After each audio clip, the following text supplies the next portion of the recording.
Pouvons-nous avoir des rapports sexuels pendant que nous sommes célibataires? Qu'est-ce que Dieu dit? Qu'est-ce que la parole de Dieu dit? Est-ce que Dieu nous permet d'avoir des rapports pendant que nous sommes célibataires? C'est le sujet d'aujourd'hui sur la chaîne La Famille 100% Jésus-Christ. C'est pourquoi restez connectés.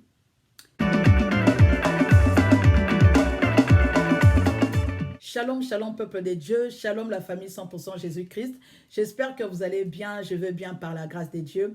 Je suis la servante de Dieu Lydie Mombata pour ceux qui ne me connaissent pas.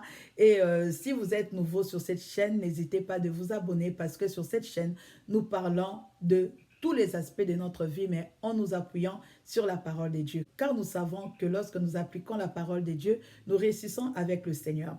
Aujourd'hui, bien-aimés, nous allons parler des rapports sexuels avant le mariage.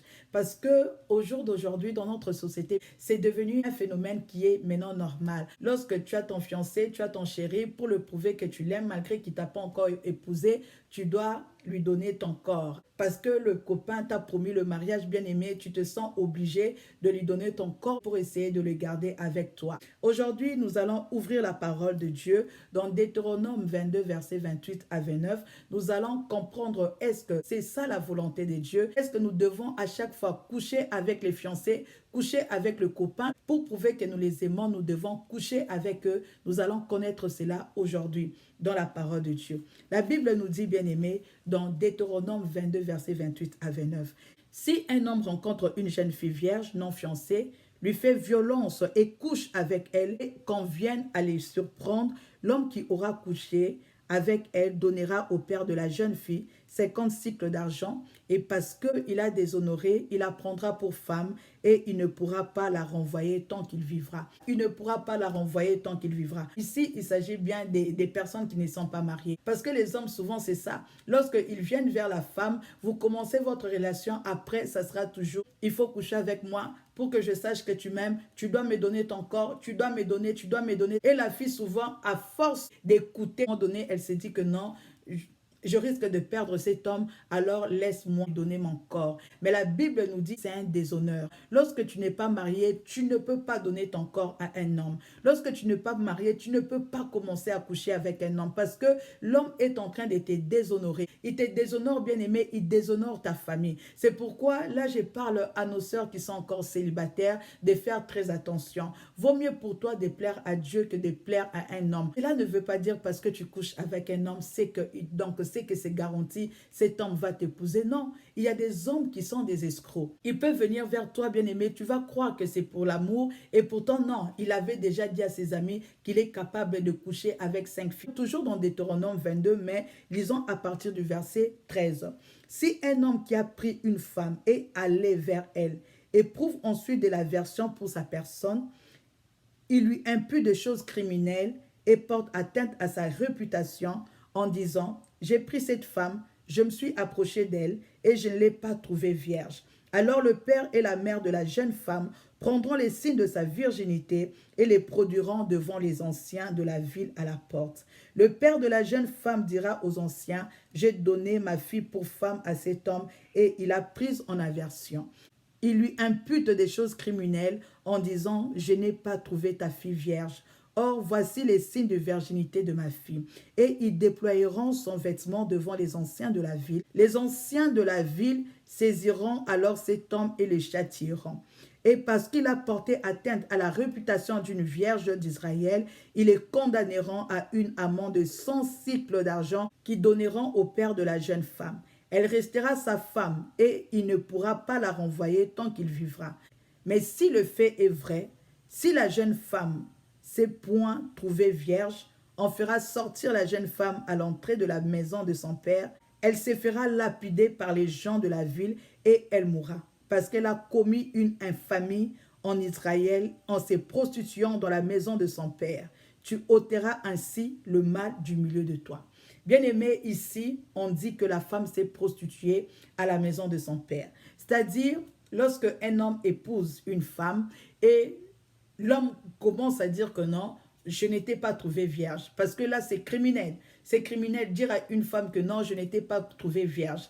Alors, on va essayer de voir vérifier si exactement la fille n'était pas vierge. Pour dire que la virginité, bien-aimée, c'est très important aux yeux de Dieu. Alléluia. Parce que là, ils vont vérifier. S'ils trouvent que la fille était vierge et que le mari a menti, le mari sera puni, il va donner l'amende et il sera attaché à la femme jusqu'à ce qu'il mourra. Alléluia. Mais si au contraire, la fille s'est mariée des vergers, qu'est-ce qu'on fait? On va la lapider. Pourquoi? Parce qu'elle s'est prostituée dans la maison de son père. On doit ôter les mâles au milieu des enfants d'Israël. Voyez, mais notre Dieu bien-aimé, il est le même hier, aujourd'hui, éternellement. Le péché dans l'Ancien Testament, on demeure péché dans le Nouveau Testament. Ici, on dit que la fille s'est prostituée. Donc, lorsque tu as des rapports, tu n'es pas encore marié, bien-aimé, tu es en train de te prostituer. Donc, le fait d'avoir des rapports sexuels, bien-aimé, cela veut dire que tu es en train de te déshonorer. Non seulement tu te déshonores, bien-aimé, mais tu te prostitues. Donc, tu es une prostituée. Tu es une prostituée parce que tu es en train de te prostituer dans la maison de ton père. Et Dieu n'approuve pas cela. On dit qu'on doit ôter le mal. Tu es comme un mal qu'on doit ôter au milieu de ta famille, au milieu de ta nation. Pourquoi? Parce que tu as déshonoré. Tu as déshonoré ton père. Donc, toutes ces filles-là sont en train de coucher avec leurs copains. Qu'est-ce que Dieu dit?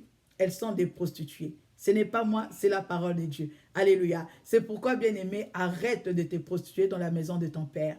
Arrête d'être une prostituée parce que tu es une femme de valeur. Alléluia. Ne laisse pas ton corps, n'importe qui, s'amuser avec ton corps bien-aimé parce que tu as besoin du mariage, parce que tu as peur. Comme nous sommes aux États-Unis, comme nous sommes en Europe, nous sommes en France, il n'y a pas beaucoup de garçons. Je dois me donner à un homme juste comme ça, je dois bien le faire l'amour pour qu'il puisse m'épouser. Bien-aimé, ça c'est une erreur. Tu ne peux pas désobéir à Dieu parce que tu as besoin du mariage. C'est pourquoi vous allez voir que beaucoup de mariages bien-aimés sont dans des difficultés. Pourquoi? Parce que le mariage avait mal commencé. Lorsque vous avez commencé dans l'impudicité, vous avez commencé dans le déshonneur, souvent c'est la porte ouverte aux esprits bien-aimés. C'est pourquoi vous allez voir que beaucoup n'arrivent pas à tenir dans leur foyer, tout simplement à cause de leur péché. Bien-aimé, demandez à Dieu pardon. Si tu es dans ces cas-là, tu dois demander à Dieu pardon. Demande à Dieu pardon et sanctifie-toi par le sang de Jésus-Christ et tu dois abandonner la vie de la prostitution. Abandonne cette vie de la prostitution, cette vie de déshonneur.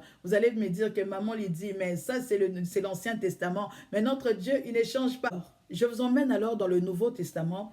Qu'est-ce que Dieu dit dans Hébreux 13, verset 4? Que le mariage soit honoré de tous et le lit conjugal exempt de souillure, car Dieu jugera les impudiques et les adultères. Alléluia. Dieu jugera les impudiques et les adultères. Ici, on nous parle du mariage et puis on nous parle du lit conjugal. Il n'y a pas le lit conjugal sans mariage. Et le mariage bien-aimé doit être honoré de tous. Et lorsque toi, tu n'es pas encore bien-aimé, tu n'es pas marié et que tu es dans un lit conjugal, entre guillemets, on t'appelle impudique, ou soit lorsque tu es marié, tu continues à avoir des relations avec d'autres partenaires, on t'appelle adultère. Alléluia. Et Dieu promet de juger les impudiques et les adultères parce que le mariage doit être d'abord honoré. Toi qui es dans un lit conjugal bien-aimé, mais tu n'as pas honoré le mariage. Je ne sais pas si vous allez appeler ça conjugal bien-aimé, mais tu couches avec un homme, vous avez votre lit d'impudicité, votre lit de péché, sache que Dieu te jugera. Pour dire que jusqu'au Nouveau Testament, Dieu n'approuve pas les rapports sexuels avant le mariage. On t'appelle impudique. Et les impudiques, bien-aimés, Dieu a dit qu'il va les juger. Pourquoi, bien-aimé, il faut savoir que le rapport sexuel avant le mariage, c'est un péché et tu seras jugé par rapport à cela. Écoutons le jugement de Dieu pour les impudiques et les adultères. Nous lisons dans 1 Corinthiens 6, versets 9 à 10. Ne savez-vous pas que les injustes n'hériteront pas le royaume de Dieu? Ne vous y trompez pas, ni les impudiques, ni les idolâtres, ni les adultères, ni les efféminés, ni les infâmes, ni les voleurs, ni les cupides, ni les ivrognes, ni les outrageux, ni les ravisseurs n'hériteront le royaume des dieux. Alléluia.